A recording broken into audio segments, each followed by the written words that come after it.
El Señor esté con ustedes. Del Evangelio según San Lucas. Gloria a ti, Señor.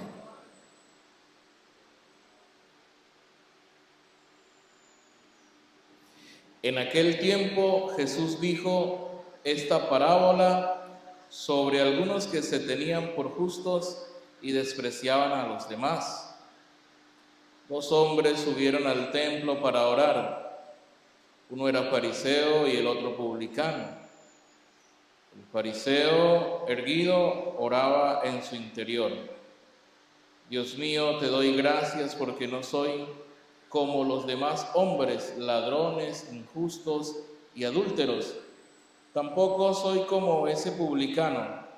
Ayuno 2 veces por semana y pago el diezmo de todas mis ganancias. El publicano, en cambio, se quedó lejos y no se atrevía a levantar los ojos al cielo. Lo único que hacía era golpearse el pecho diciendo: Dios mío, apiádate de mí, que soy un pobre pecador. Pues bien, yo les aseguro que éste bajó a casa justificado y aquel no, porque todo el que se enaltece será humillado y el que se humilla será enaltecido. Palabra del Señor. Gloria a ti, Señor Jesús. Que por las palabras del Evangelio se perdonen todos nuestros pecados. Amén. Nos podemos sentar un momento, por favor. Queridos y apreciados hermanos, querida comunidad, les doy la bienvenida a esta Eucaristía. Hoy nosotros, pues, le damos gracias a Dios por la vida de San José Gregorio Hernández.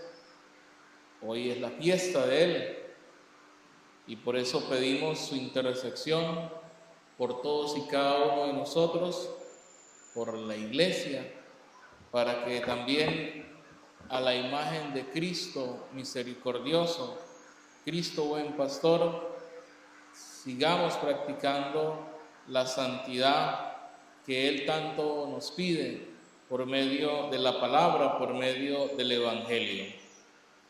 Así que un saludo pues especial también para todos aquellos que nos siguen por las redes, por los enfermos, aquellos que nos siguen que están enfermos, les colocamos en las manos de Dios, en las manos del Señor. Y quisiera compartir con ustedes, por supuesto, la enseñanza de la palabra de Dios. Hoy, cuando se nos presenta en la primera lectura del libro del Eclesiástico a un Dios imparcial, un Dios ciertamente misericordioso, un Dios que no favorece o no se deja guiar, como también lo va a decir el salmista en otro apartado, no se deja guiar por las apariencias, sino que va más allá, no se deja guiar por los poderes humanos o las cosas humanas, sino que verdaderamente acoge las súplicas del orante, acoge las súplicas del humilde, del que verdaderamente concentra su vida y coloca toda su vida en las manos de Dios. Los oprimidos, así lo presenta el libro de la Biblia, los oprimidos, las viudas, los huérfanos, todas aquellas personas que son como desprotegidas. Y por eso hoy el Señor nos está dando una enseñanza por medio del libro del Eclesiástico a orar. ¿Cómo debe ser mi oración? Humilde, una oración sencilla, una oración que nace del corazón, una oración que me ayuda a mí verdaderamente a edificarme y a estar en conexión ciertamente con Dios, con mi Creador, con mi Padre, ¿verdad? Y dice esa misma lectura, y la enseñanza es que el Señor nos dice que hay que orar con humildad y que quien ora con humildad, ciertamente en perseverancia, quien ora en humildad y en perseverancia, atraviesa, dice el escritor sagrado, atraviesa las nubes del cielo. Esa oración que nosotros constantemente podemos dirigir a Dios.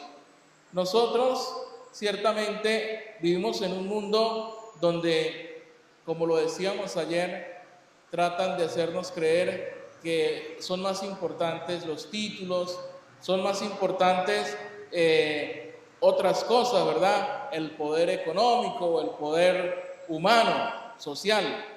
Pero el Señor nos dice que eso no es lo importante, o eso no es lo más importante. Es importante, pero no es lo más importante.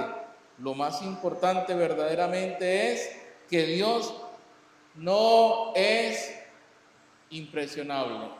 Es decir, Dios no se deja guiar por apariencias.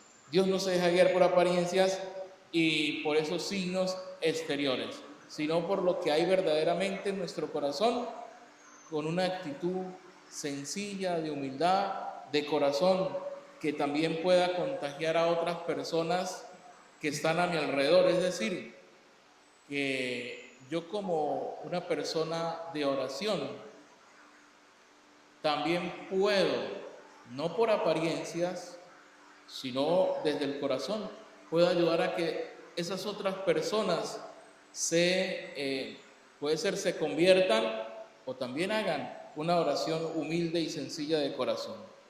Nuestra oración ciertamente, como lo digo, no debe nunca, jamás depender de lo que yo tengo o de lo que yo puedo mostrar ante el mundo, ante la sociedad, sino de la sencillez, de la humildad, de lo que verdaderamente tiene que haber en nuestro corazón. ¿Qué hay en nuestro corazón? Es la gran pregunta también de esta mañana cuando el Señor nos invita a orar. ¿Qué hay en mi corazón? ¿Qué es lo que está allí anidado en mi corazón? Confío en que Dios escucha mis oraciones, aún cuando nadie lo haga, cuando yo hago lo que dice la Sagrada Escritura, ¿verdad?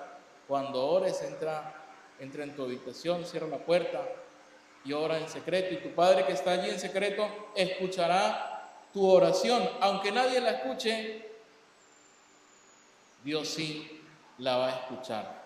¿Quién necesitamos que nos escuche? Dios, sencillamente, ¿verdad? Entonces, bueno, nuestra oración, por eso el Señor está de parte del huérfano, como lo dice la primera lectura, de la viuda, del oprimido, como gesto para aplicarlo en nuestra comunidad y aplicarlo en nuestro entorno, es que nosotros acompañemos. ¿Acompañemos a quién? Por medio de la oración al que sufre, no solamente con la oración, sino también con la compañía física, ¿no? Pero acompañarle cuando sufre, cuando se siente solo, es decir, esas personas que están en nuestra comunidad, así verdaderamente, pues nosotros estaremos de parte de Dios. Y el salmista, que nosotros hemos escuchado, que es bien interesante ese salmo, porque denota, ¿verdad?, que nosotros debemos también confiar plenamente en el Señor. ¿Cómo decía el salmo? Dichoso, ¿quién? Quien confía en el Señor, ¿verdad? Entonces, el salmo lo que hace es decirnos que debemos tener plena confianza en Dios, que debemos estar cerca de Dios, porque verdaderamente Él escucha al justo. Ahí en la primera lectura, citando este salmo, que es bien interesante, dice lo siguiente: quien sirve a Dios con todo su corazón es oído. Es decir, también se pone en juicio, ¿verdad? Se pone nuestro servicio, cómo nosotros estamos sirviendo en nuestra comunidad, pero hay una promesa allí de parte de Dios. Quien sirve a Dios con todo su corazón es oído, y su plegaria llegará, dice el Señor, hasta el cielo. La oración del justo, la oración de quien confía verdaderamente en el Señor. Así nosotros pues poder estar también vigilantes y estar atentos ante esta palabra de Dios. Y bueno, yo pienso que para aplicar este salmo, para aplicarlo en la vida cotidiana, en nuestro entorno, vuelvo y repito, en nuestra comunidad, también dentro de la iglesia, dentro de los movimientos de apostolado, pues podríamos decir que es esencial que pues nosotros compartamos la oración, ¿sí?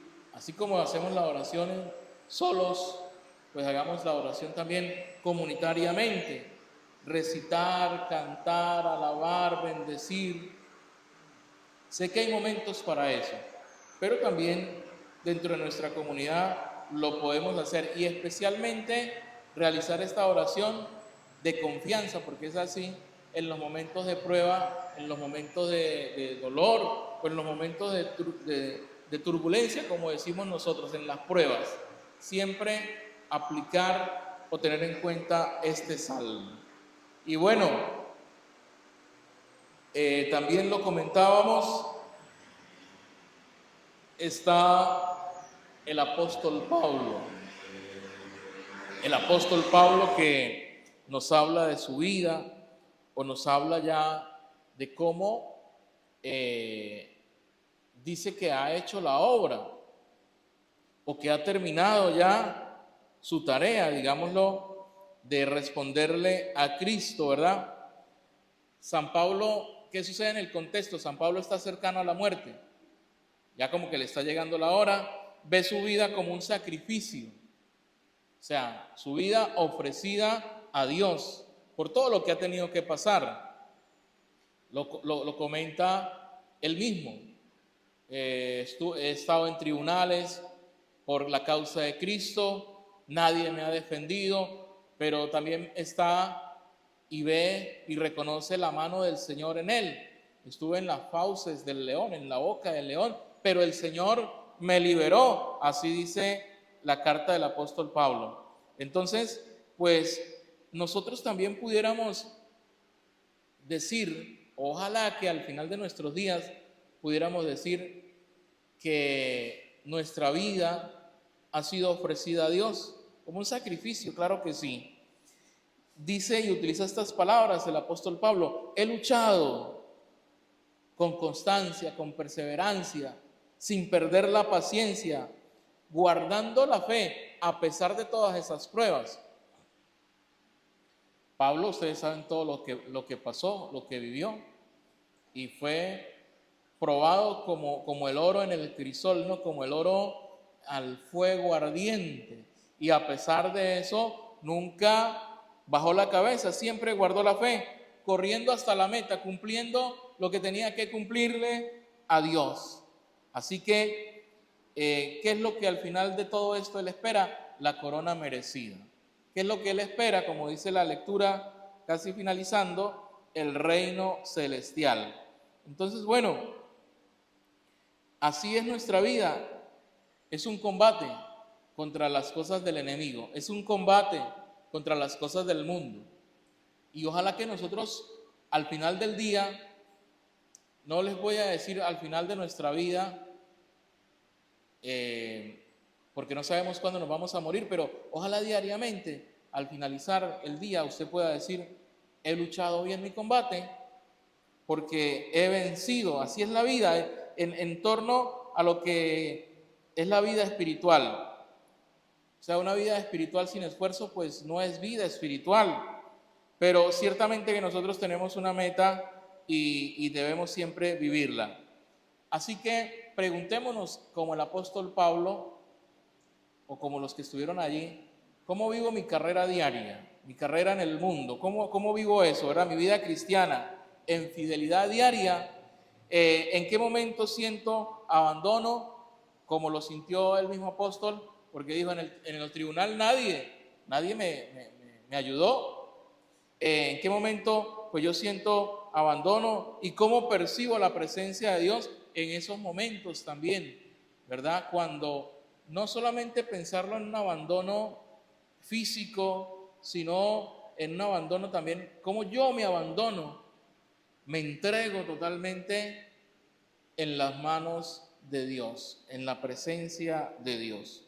Eso nos lleva, ciertamente, querida comunidad, a fortalecerlo más en el Evangelio, porque así como Pablo, que al final de su vida, ¿verdad?, se colocó en las manos de Dios, pues hoy vemos esas dos oraciones que presenta el Evangelio y que nos hace ciertamente pensar o reflexionar. Digamos, la humildad verdadera de la que se nos habla en esta jornada, en este Evangelio, ¿no? En el Evangelio de Lucas, la humildad verdadera en la oración. Y Jesús pues compara o muestra dos formas de orar, o cómo debe ser nuestra manera de orar. En resumidas cuentas, nuestra enseñanza del Evangelio es que debemos orar en humildad, en sencillez. Sí, está el fariseo con su oración arrogante, con su oración acusatoria, con su oración de cumplimiento, yo sí cumplo. Pero por otro lado está la oración humilde, que se reconoce y que se dice que necesita de Dios, necesito de Dios, necesito del Padre.